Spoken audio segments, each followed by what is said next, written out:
فرما رہے ہیں حمد و ثنا اللہ ہی کے لیے ہے جو اپنے بندوں پر غالب ہے، عزت والا ہے، سلطنت والا ہے۔ میں اللہ کی حمد و ثنا بیان کرتا ہوں، اس کا شکر ادا کرتا ہوں کہ اس نے بہت نعمت عطا فرمائی ہیں، اس نے بہت نوازا ہے۔ میں گواہی دیتا ہوں کہ اللہ کے سوا کوئی الہ نہیں ہے، وہ وحدہ لا شریک ہے۔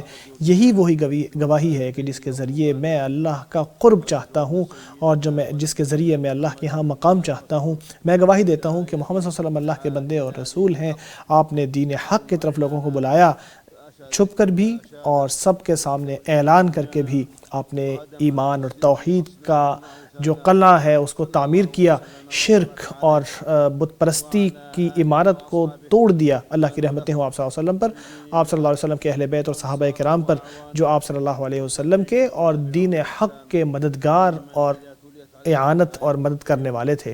ان لوگوں پر بھی بہت رحمتیں اور سلامتیاں ہوں کہ جن پر جب قرآن کریم کی تلاوت کی جائے تو ان کے اوپر بہت زیادہ سکون نازل ہو جائے اور ان کا ایمان بڑھ جائے۔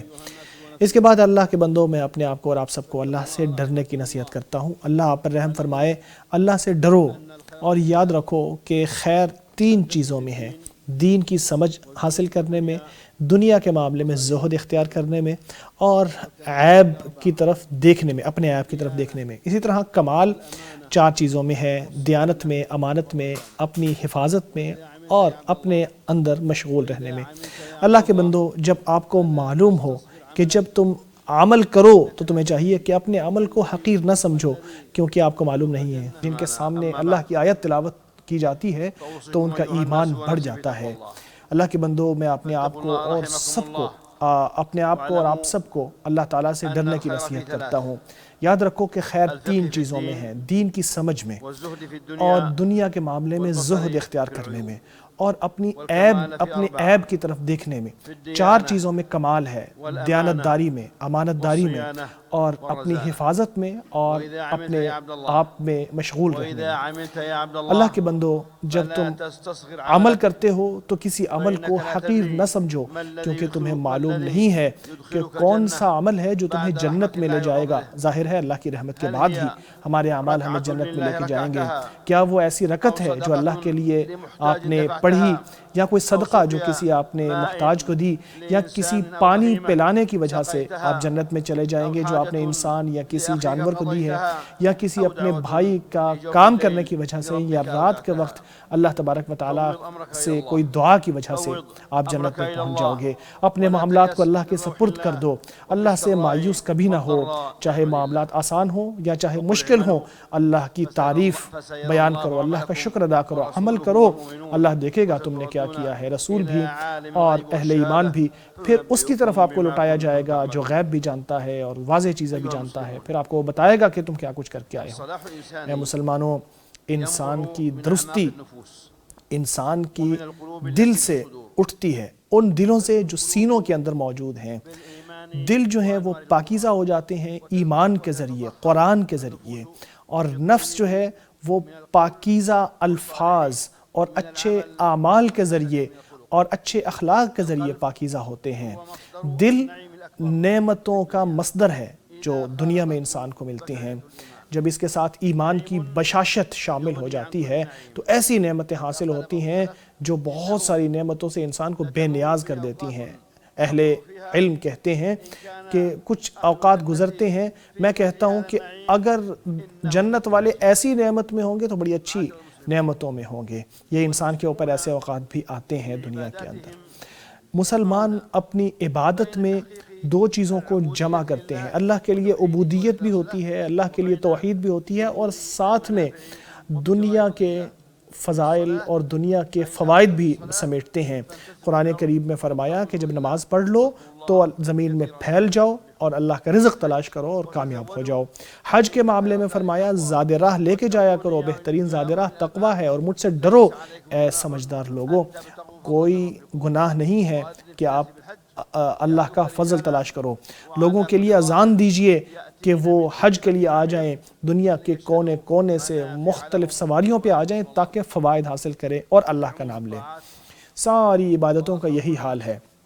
جیسے اللہ نے فرمایا بہت سارے لوگ ایسے ہیں جو زمین میں سفر کرتے ہیں، اللہ کا فضل تلاش کرتے ہیں، کچھ ایسے ہیں جو اللہ کے راستے میں جہاد کر رہے ہیں، اور پھر اللہ تعالیٰ نے قرآن کریم میں بہت سے لوگوں کی تعریف کی جو قرآن کریم جو اللہ تعالیٰ کی مساجد کو آباد رکھتے ہیں، جو خرید و فروخت کرتے ہیں، لیکن ان کا خرید و فروخت ان کو نماز پڑھنے، زکوٰۃ ادا کرنے اور اللہ کے ذکر سے غافل نہیں کرتے۔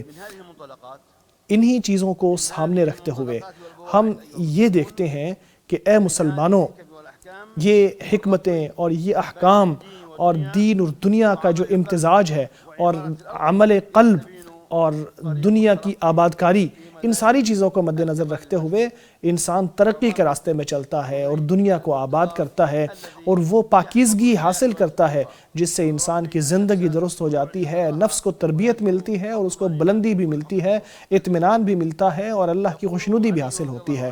دیکھیں علی رضی اللہ تعالیٰ عنہ کیا فرماتے ہیں۔ علی رضی اللہ تعالیٰ عنہ دنیا کا وصف بیان کرتے ہوئے اور اس کے حالات بیان کرتے ہوئے فرماتے ہیں، جو اس میں سچائی اختیار کرتا ہے یہ اس کے لیے سچائی ہے، جو اس میں سے زیادہ راہ لے یہ اس کے لیے بے نیازی کا ذریعہ ہے۔ اللہ کے پیاروں کی مسجد ہے، اللہ کی وحی نازل ہونے کا ذریعہ کی جگہ ہے، یہاں فرشتے نازل ہوتے ہیں، یہاں پہ لوگوں نے رحمت حاصل کی، جنت کو حاصل کرنے کے لیے تگ و دو کی۔ دنیا کو کون برا کہتا ہے؟ یہ لوگوں کو برائیوں سے منع کرتی ہے اور اپنی خوشی سے اس خوشی کی یاد دلاتی ہے جو آخرت میں ملنے والی ہے۔ جو لوگ اسے برا کہتے ہیں انہوں نے اس کو برا کہا ہے اور کچھ نے اس کی تعریف کی ہے تو بھی درست کی ہے۔ اسی طرح ابو سلیمان دارانی علیہ رحمۃ اللہ بیان کرتے ہیں، دنیا ایک حجاب ہے جو اللہ کے اعداء سے دور کرتی ہے اور اللہ تک پہنچانے والی جگہ ہے۔ اللہ پاک ہے جس نے ایک ہی چیز کو جوڑنے کا اور دوسری جگہ توڑنے کا ذریعہ بنایا ہے، یعنی اللہ سے جوڑتی ہے اور لوگوں کو دوسری چیزوں سے دور کرتی ہے۔ یہ ساری چیزیں اعمال قلوب کا حصہ ہیں، اعمال جوارح نہیں ہیں، تو اس کے لیے غور و فکر کرنے کی ضرورت ہے۔ ابن عباس رضی اللہ تعالیٰ عنہ سے روایت ہے کہ آپ صلی اللہ علیہ وسلم نے فرمایا، جو چاہتا ہو کہ سب سے بے نیاز ہو جائے تو وہ اللہ کے ہاتھوں میں جو کچھ ہے اس کے اوپر زیادہ بھروسہ کرے بنسبت ان چیزوں کو جو لوگوں کے ہاتھوں میں ہے۔ اللہ کے بندو، دنیا سے زہد کرنا 6 چیزوں میں ہے، نفس میں، لوگوں میں، شکل و صورت میں، مال میں، ریاست میں اور اللہ کے علاوہ ہر شے میں۔ امام احمد علیہ رحمۃ اللہ سے کہا گیا تھا کہ کیا کوئی شخص زاہد ہو سکتا ہے جب اس کے پاس 1000 دینار بھی ہوں؟ تو انہوں نے کہا جی ہاں، بشرط یہ کہ وہ جب وہ زیادہ ہو جائے تو خوش نہ ہو، کم ہو جائے تو پریشان نہ ہو۔ صحابہ رضی اللہ تعالیٰ عنہم سب سے بڑے زاہد تھے مگر ان کے پاس دنیا کا بہت کچھ تھا۔ سفیان ثوری علیہ رحمۃ اللہ سے کہا گیا کہ کیا انسان زاہد ہو سکتا ہے جبکہ اس کے پاس مال بھی ہو؟ انہوں نے کہا جی ہاں، جب اس کے اوپر آزمائش آئے تو صبر کرے، جب اس کو آزمایا جائے تو صبر کرے اور جب دیا جائے تو شکر کرے۔ اسی طرح انہوں نے فرمایا کہ جب زاہد کے اوپر جب نعمت آتی ہے تو اس کا شکر ادا کرتا ہے اور جب سختی آتی ہے تو صبر کرتا ہے۔ زاہد وہ ہوتا ہے جو اللہ تبارک و تعالیٰ کی دین پر راضی ہو جاتا ہے، کسی شخص سے دنیا نہیں مانگتا، دنیا حاصل کرنے کے لیے اس کے مشروع اسباب کو اختیار کرنے کی کوشش کرتا ہے، لوگوں کو راضی کرنے کے لیے اللہ کو ناراض نہیں کرتا، اللہ کے دیے ہوئے رزق پر لوگوں کی تعریف نہیں کرتا، جو اللہ نے اس کو نہیں دیا اس پر لوگوں کو برا نہیں کہتا۔ وہ جانتا ہے کہ اللہ کا رزق کسی کے حرص کی وجہ سے آتا نہیں ہے اور کسی کی ناپسندیدگی کی وجہ سے وہ رکتا نہیں ہے۔ جس کا دل بے نیاز ہوتا ہے اس کا ہاتھ بھی بے نیاز ہو جاتا ہے، جس کا دل بے نیاز نہ ہو اس کو کسی قسم کا مال کام نہیں دیتا۔ جو حرص اور لالچ اور حرص ہے یہ انسان کو برائی کی طرف لے کے جاتا ہے۔ انسان کو یاد رکھنا چاہیے کہ جو اسے ملا وہ اس سے محروم نہیں ہو سکتا تھا اور جو اس کو نہیں ملا وہ اس کو مل بھی نہیں سکتا تھا۔ جو آپ کے ہاتھوں میں ہے آپ کے دل میں وہ نہیں ہونا چاہیے، اور جو آپ کے دل میں ہے آپ کا ہاتھ اسے خالی نہیں ہونا چاہیے۔ جو اللہ سے مانگتا ہے اللہ اس کو عطا کرتا ہے، جو اللہ تبارک و تعالیٰ پر بھروسہ کرتا ہے اللہ اس کی مدد کرتا ہے۔ رضامندی ایسا خزانہ ہے جو ابھی ختم نہیں ہوتا، نیکی ایسا خزانہ ہے جو کبھی ختم نہیں ہوتا، حساب کتاب کرنے والا کبھی فوت نہیں ہوتا۔ اللہ تبارک و تعالیٰ انسان کا دل دینے اور لیتے وقت، عزت اور ذلت کے وقت برابر نہیں ہوتا۔ جو سب سے بڑھ کر پریشانی کا سامنا کرنے والا ہے، وہ سب سے زیادہ حسد کرنے والا ہے۔ جو آزاد شخص ہے، جو اچھا آدمی ہے، وہ دنیا سے نکلتا ہے اس حال میں کہ اس کی دنیا جو ہے اس کے دل میں نہیں ہوتی۔ اگر آپ لوگوں کے حقوق کے بارے میں پوچھنا چاہتے ہیں یا اس کے بارے میں غور کرنا چاہتے ہیں تو لوگوں کو دیکھیے کہ وہ کیا کر رہے ہیں۔ اپنے آپ کو فائدہ پہنچانا چاہتے ہیں تو ان کاموں کو کیجئے جو آپ کو فائدہ دیتے ہیں، ان کاموں کو چھوڑ دیجئے جن کا آپ سے تعلق نہیں ہے۔ اللہ کا فرمان ہے جو کچھ اللہ نے آپ کو دیا ہے اس کے ذریعے آخرت کو تلاش کریں، ہاں دنیا کو بھی مت بھولیں۔ جیسے اللہ نے آپ پہ احسان کیا ہے آپ بھی احسان کریں، زمین میں فساد نہ برپا کریں، اللہ فسادیوں کو پسند نہیں کرتا۔ اللہ قرآن کریم میں مجھے اور آپ کو برکت دے، محمد صلی اللہ علیہ وسلم کی ہدایات سے ہمیں فیضیاب فرمائے۔ میں اسی پر اکتفا کرتا ہوں، اپنے لیے، آپ کے لیے اور تمام مسلمانوں کے لیے اللہ سے ہر گناہ اور غلطی کی معافی مانگتا ہوں۔ آپ بھی اسی سے معافی مانگو، یقیناً وہ معاف کرنے والا اور رحم فرمانے والا ہے۔ فرما رہے ہیں حمد و ثنا اللہ ہی کے لیے ہے، حمد و ثنا اللہ ہی کے لیے ہے، وہ تھوڑا سا عمل قبول کر لیتا ہے۔ جو بھی انسان لغزشیں کرتا ہے وہ اسے درگزر کر لیتا ہے۔ میں اللہ کی حمد و ثنا بیان کرتا ہوں، اس کا فضل، اس کی عطا بہت زیادہ ہے۔ میں گواہی دیتا ہوں کہ اللہ وحدہ لا شریک ہے، اسی کے لیے ساری حمد و ثنا ہے، اس دنیا میں بھی اور آخرت میں بھی ہم نے اسی کی طرف پلٹنا ہے۔ میں یہ بھی گواہی دیتا ہوں کہ محمد صلی اللہ علیہ وسلم اللہ کے بندے اور رسول ہیں، بشیر و نذیر ہیں، سراج منیر ہیں۔ اللہ کی رحمت و برکت اور سلامتیاں ہوں آپ صلی اللہ علیہ وسلم پر، اہل بیت پر اور صحابہ کرام پر، جو اپنے نبی کے لیے بہترین مشیر اور بہترین مددگار تھے۔ تابعین پر اور قیامت تک ان کی پیروی کرنے والوں پر بھی بہت زیادہ سلامتیاں نازل ہوتی رہیں۔ اس کے بعد اے مسلمانوں، یاد رکھیں کہ دنیا جس کی نظر میں بہت اہم ہو جائے اس کو اپنی تعریف بڑی اچھی لگتی ہے اور اپنی بد تعریفی بہت بری لگتی ہے۔ اس کی وجہ سے وہ بہت سارے حق سے پیچھے ہٹ جاتا ہے کیونکہ لوگ اس کو برا کہیں گے، بہت سارے باطل کے اوپر یا برائیوں کے اوپر قائم ہو جاتا ہے تاکہ لوگوں کی مدد یا لوگوں کی تعریف حاصل ہو جائے۔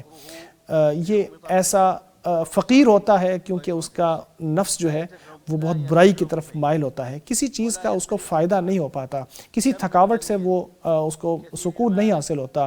کتنے بے نیاز ایسے ہیں کہ جن کے بہت مال ہیں لیکن ان کو دیکھ کے لگتا ہے بڑے فقیر ہیں، چہرے ان کے اترے ہوئے ہوتے ہیں، اتنا حریص ہوتے ہیں کہ جو ہاتھ میں ہے وہ کہیں نکل نہ جائے، جو نہیں ہے ہمارے پاس وہ کسی طرح مل جائے۔ تو اللہ کے بندو، اللہ سے ڈرو، یاد رکھو کہ یہ چیزیں اگر یہ دنیا کی حقیقت ہے اور یہ لوگوں کی طبیعتیں ہیں، ان کے اعمال ایسے ہیں کہ ان کے اعمال ان کے دلوں کے تابع ہیں، ان کی نیت کے مطابق ہی اعمال ہوتے ہیں۔ تو آپ کے سامنے اللہ کے بندو ایسا مہینہ آ رہا ہے جو بہت عظیم ہے، برکت والا ہے، رمضان کا مہینہ جس میں قرآن کریم نازل ہوا، جو ہدایت ہے، جو بابرکت ہے، یہ وہ مہینہ ہے جو تقوی کا مہینہ ہے، اور تقوی بہترین سرمایہ اور بہترین زاد راہ ہے، جو کہ بہترین خوشی اور لذت کی طرف لے کر جانے والا ہے، نعمتوں کی طرف لے کر جانے والا ہے۔ جو اس سامان کو اختیار نہیں کرتا، اس کو نہیں حاصل کرتا، وہ تقوی والوں کے گھر میں کیسے پہنچے گا؟ رمضان مبارک کا جو مہینہ ہے وہ ایسا مہینہ ہے جو لوگوں کو نفس کی خواہشات سے آزادی کا مہینہ ہے۔ اہل علم نے بڑا لطیف اشارہ کیا ہے کہ دیکھیں، اللہ تبارک و تعالیٰ نے روزے کو تحریر رقبہ یعنی لوگوں کو آزاد کرنے کے برابر کیا ہے، چاہے یہ قتل کا معاملہ ہو یا یمین کا معاملہ ہو یا زہار کا معاملہ ہو، یعنی جو شخص کسی شخص کو آزاد نہیں کرا سکتا وہ روزے رکھ لے۔ یعنی جو روزہ ہے وہ انسان کو اپنی خواہشات سے آزاد کرنے کا ذریعہ ہے۔